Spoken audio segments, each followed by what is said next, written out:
وہ دلہن بنی کئی گھنٹوں سے بیٹھی تھی۔ سرخ رنگ کا جوڑا اس نے پہنا ہوا تھا۔ اس نے سر اٹھا کر ایک نظر کمرے پر دوڑائی۔ بہت ہی اچھا سا بیڈ تھا جو اسے جہیز میں ملا تھا۔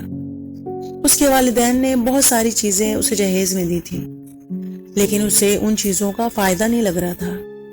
اس کی شادی تو ایک گاؤں میں کی گئی تھی۔ بھلا گاؤں میں ان سب چیزوں کا کیا مطلب جب لائٹ ہی نہیں رہتے؟ اب وہ اس گاؤں میں کیسے گزارا کرے گی، وہ یہی سوچ رہی تھی۔ وہ ایک تعلیم یافتہ لڑکی تھی۔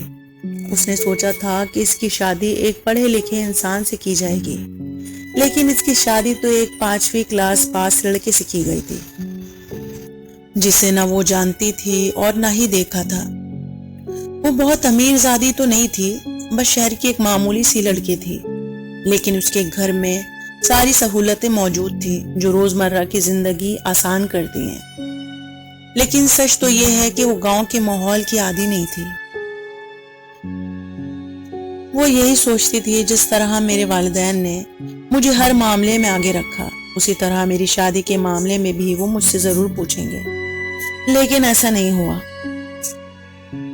وہ یہی سب سوچ رہی تھی کہ جانے اس کا شوہر کیسا ہوگا، کالا ہوگا، موٹا ہوگا، ٹکلا ہوگا، اور گاؤں میں سب جاہلی ہوتے ہوں گے۔ تھوڑی دیر بعد اس کا شوہر آیا۔ اس نے ایک نظر اٹھا کر اسے دیکھا تو تھوڑا سکون ملا۔ وہ شخص دکھنے میں کافی اچھا اور خوش شکل تھا، جس کی عمر کوئی 25-26 کی ہوگی۔ اس کے دولہے نے اپنے کپڑے اٹھائے اور واش روم چلا گیا۔ اسے بہت عجیب لگا کہ اس کا شوہر اسے بات کیے بغیر ہی چلا گیا۔ اس کا شوہر بیڈ پر آیا اور سو گیا بنا اس سے کوئی بات کیے۔ زویا کے اندر بہت کچھ ٹوٹ گیا۔ شوہر نے پہلی رات ہی بے رخی کا مظاہرہ کر دیا تھا، لیکن اس کی بے رخی سمجھ ہی نہیں آ رہی تھی۔ میں زویا، جس کے حسن کے چرچے پورے خاندان میں تھے، لیکن اس کے شوہر فرحان خان نے ایک نظر بھی اس کے حسن پر نہیں ڈالا تھا۔ خیر، اس کی شادی کو اب 3 دن ہو چکے تھے۔ اسے سمجھ نہیں آ رہا تھا کہ وہ کیا کرے۔ زویا کو اپنی بے عزتی کا احساس بھی ہونے لگا تھا۔ وہ اسی انتظار میں تھی کہ فرحان کچھ بولے گا، لیکن جب اس نے کچھ نہیں بولا تو زویا نے خود ہی ہمت کر کے پوچھ لیا۔ رات کو جب فرحان سونے آیا تو زویا نے پوچھا، آپ مجھ سے ناراض ہیں کیا مجھ سے کوئی غلطی ہوئی ہے؟ فرحان نے کہا، نہیں جی، آپ پڑھے لکھے لوگوں سے کہاں کوئی غلطی ہوتی ہے، غلطی تو ہم جیسے جاہل گوار کرتے ہیں، گاؤں والے۔ اس نے طنزیہ لہجے میں کہا، میں ٹھہرا گاؤں کا 5ویں پاس لڑکا، اور آپ جیسی حسین اور زیادہ پڑھی لکھی لڑکی سے کیسے غلطی ہو سکتی ہے؟ غلطی تو میری ہے کہ آپ سے شادی کرنے سے پہلے اپنی اوقات نہیں دیکھی۔ زویا کو یاد آیا کہ یہ سب باتیں تو میں اپنی امی سے کچھ رشتہ داروں کے سامنے کہہ رہی تھی، لیکن یہ سب بات فرحان تک کیسے آئی؟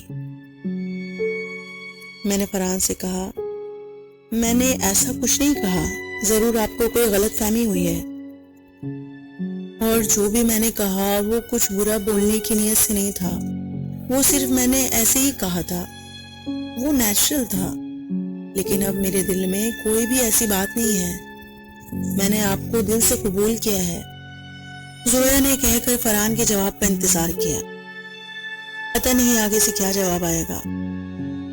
بات جس انداز میں بھی ہو، لیکن مطلب تو اس کا وہی نکلتا ہے نا کہ میں تمہارے لائق نہیں ہوں۔ فرحان نے رخ بدلے بنا ہی بول دیا۔ زویا نے پھر بات شروع کرنی چاہی، لیکن فرحان نے بات آدھی میں ہی کاٹتے ہوئے کہا، مجھے نیند آ رہی ہے۔